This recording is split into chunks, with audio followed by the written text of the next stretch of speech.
So you're in your underdog drafts or maybe your redraft drafts, and you're saying, hey, where are some of these hidden upside guys that can give you some good spike weeks in the second half of the season? I'm going to bring you 5 guys I believe that can give you that.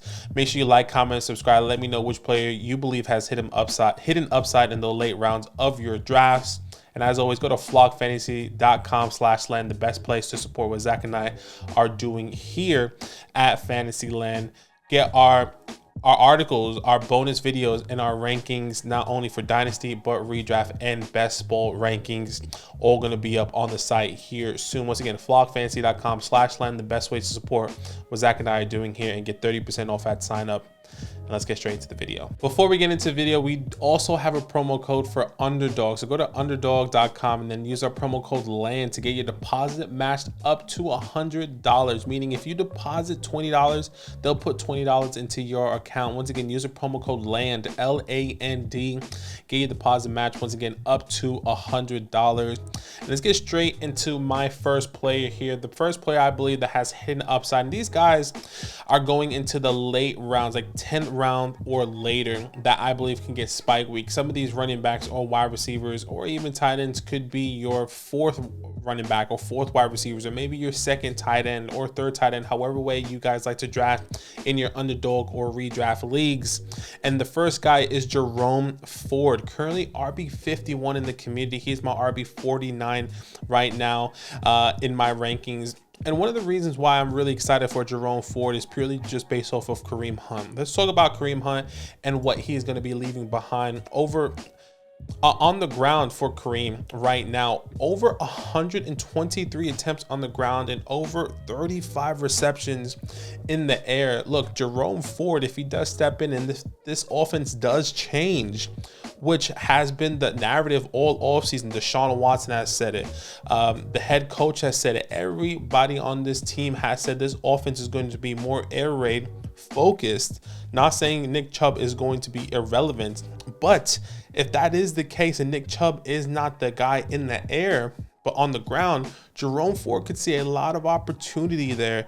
And we've seen where Kareem Hunt took up the opportunities from Nick Chubb when he missed some time and was a top 20 running back, top 25 running back. And I think that can be the exact same thing that could be said for Jerome Ford, whether this offense is an air raid offense or even an offense that's on the ground. Once again, 123 attempts on the ground for Jerome Ford, I think is going to be phenomenal what he can do. I do believe he has great superior talent, decent speed, great elusiveness, great burst, everything and above. Jerome Ford, a guy I love coming out of college, out of Cincinnati. I think that's going to continue to happen here with the Cleveland Browns. This offense gets better. And if you're trying to get, once again, a 4th running back, a 5th running back in your underdog drafts or maybe in your redraft leagues just to take a flyer, maybe you had Nick Chubb, you want to get in the handcuff, Jerome Ford could bring you some high upside opportunity coming into the 2023 season. So if you can, I'll be drafting Jerome Ford. My second running back with hidden upside that I believe can really step into a good opportunity here, and that is Chase Brown downtown, a guy out of Illinois. He is a rookie, but he is going to a high-powered offense here with the Cincinnati Bengals. And if you don't know Chase Brown, he's coming out of Illinois, and he is a phenomenal, in my opinion, phenomenal running back. One of my top 5 running backs in this class. Didn't get the draft capital I was hoping and expecting for, but in college, was able to carry a workload with over 300 attempts on the ground. Oh, so many yardage as well for Chase Brown. I think that's exactly what we want to see coming from Chase. And look, yes, he's behind Joe Mixon, but when Joe Mixon does miss time, or if he does miss time, Chase Brown is going to be a guy that is going to take over this backfield. And every time, Joe Mixon went down, Samaje Perine was a good pickup, and we saw that week in and week out. Sometimes it failed, sometimes it didn't, just like an Alexander Madison or just like whoever the case may be. I think Chase Brown will be this guy for the Cincinnati Bengals. Not only can he carry the toke on the ground, but he can catch the ball in the air, and that's exactly what you want to see. This is kind of turning into a handcuff video, but I still believe he has some hidden upside there. So if you want to draft Chase Brown in the later rounds, once again, round 10 or later, I truly do believe he could bring you some spike weeks towards the second half of the season. My third guy on this list, I believe that has hidden upside, and that is Clyde Edwards-Helaire. Yes, I know this is controversial. This may feel nasty or disgusting, but once again, these are guys that will be drafting as your fourth, even fifth running back on your team, a guy that you're probably not even expecting to start, well, especially in an underdog draft, but also in your redraft leagues. Maybe, you know, Isaiah Pacheco goes down or whatever the case may be, and Clyde Edwards-Helaire is there for you to kind of pick it up. And one thing I want to remind you with Clyde is that in the first half of the season, he was balling.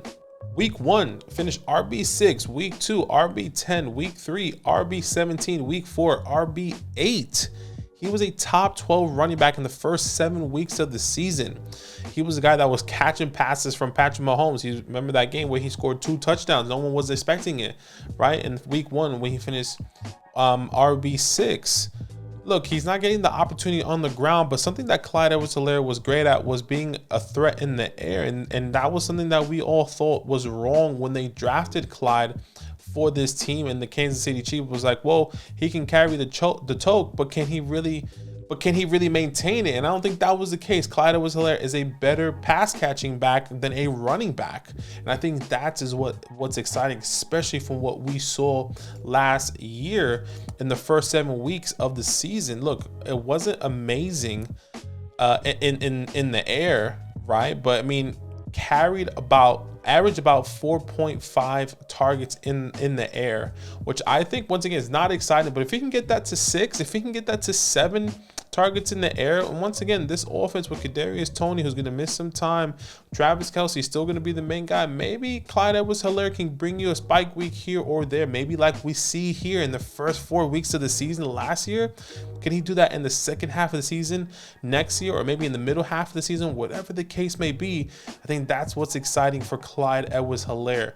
He's RB63 in the community. He's also my RB63. Once again, not sexy guys, but guys with a little bit of hidden upside that can give you some points in some spike weeks for sure. My fourth guy with hidden upside, I believe you guys should be getting in your later rounds, is a tight end. That is Cole Kmet.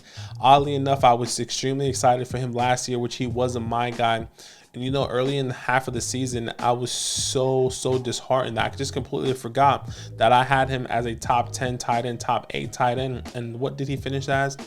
Tight end 8. And I think that's extremely exciting, and how he really prevailed here with Justin Fields in this terrible offense. And now look at this offense now. Justin Fields, Darnell Wright drafted in the first round for these Bears. They get DJ Moore, Cole Kmet, Darnell Mooney, Chase Claypool.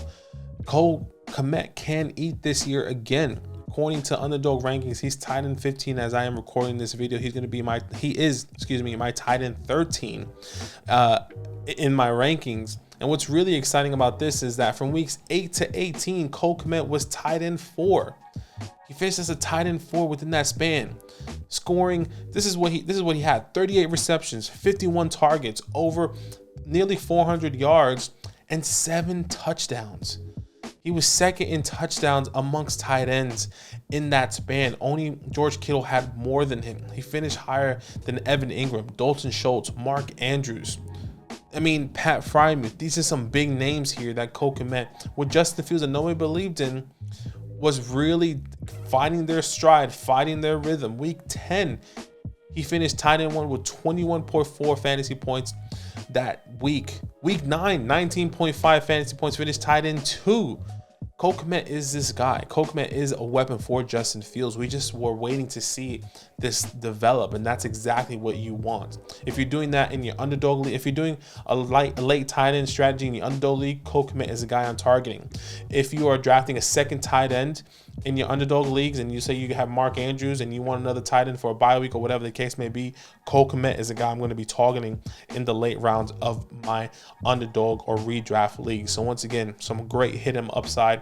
Guys are going to be in this tight end perspective, your second or third tight end, depending on the strategy that you use to go out and get Cole Kmet. Okay, the last guy on my list that you should be drafting with hidden upside in the 10th round or later, that could be your wide receiver 4 or running back 5, and that is Allen Lazard. Wide receiver 52 currently. He's now with the New York Jets, going back with his old quarterback with Aaron Rodgers. Now, something that I really want to hit on here is that, yes, Garrett Wilson will be the #1 guy. Garrett Wilson is probably going to get the majority of the targets. But one thing that we do know is that Aaron Rodgers loves to spread the ball around. And one thing that we saw last year with Christian Watson and Allen Lazard is that Allen Lazard saw some decent weeks where he finished as a top 12, top 15 type of wide receiver finish. Week 14, 14.4 fantasy points per game, finished wide receiver 17. Week 5, 21, 11.5 fantasy points. Week 6, 15.6, finished wide receiver 10. Week 9, over 16.7 fantasy points, finished wide receiver 8. Look, a lot of inconsistencies, but what's something new with Aaron Rodgers is that he is going to be playing with a completely new system, a completely new offense, a completely new weapons. And the only one that is familiar there, that is Allen Lazard. And I think he is trying to build chemistry. He is building chemistry with Garrett Wilson, but Allen Lazard knows he can be his safety net. When there's scrambling opportunities, Allen Lazard knows where to sit, knows where to go, knows what pocket that he needs to sit in for Aaron Rodgers to go and get him. Now, I'm not saying, once again, these are all spike week opportunities. Not saying Garrett Wilson is going to be irrelevant or Allen Lazard is going to be this fantasy superstar, but I can see him finishing and having these spike weeks, having a top 10 finish that week or a top 15 finish that week. That can help you depending on your roster construction. So once again, wide receiver 52 in the community. He's my wide receiver 51.